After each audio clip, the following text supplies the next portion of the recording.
على مر الزمان تألقا وأضاء للدنيا طريقا مشرقا، وهدى من الرحمن يهدينا به للصالحات وللمكارم والتقى.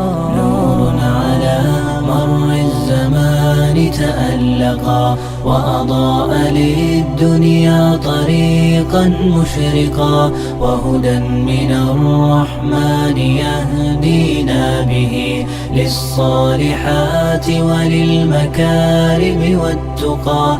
هذا كتاب الله أعذب منهل أنعم به من مورد لمن استقى، قد صانه رب العباد بحفظه وحماه حتى لا يضيع ويخلقا. طوبى لمن حفظ الكتاب بصدره فبدا وضيئا كالنجوم تألقا، وتمثل القرآن في أخلاقه وفعاله، فيه الفؤاد تعلقا، وتلاه في جنح الدجى متدبرا، والدمع من بين الجفون ترقرقا. هذه صفات الحافظين كتابه حقا، فكن بصفاتهم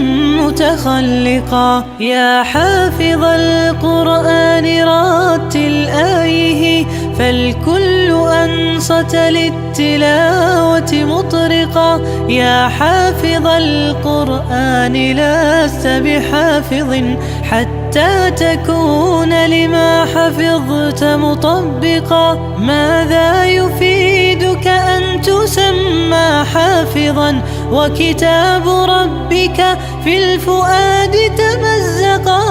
يا أمتي القرآن حبل نجاتنا، فتمسكي بعراه كي لا نغرقا، ولتجمعي حول الكتاب شتاتنا حتى نزيل تناحرا وتفرقا، ولتجعليه محكما في أمرنا، وثقي بوعد الله أن يتحققا. يا أمتي القرآن حبل نجاتنا، فتمسكي بعراه كي لا نغرقا.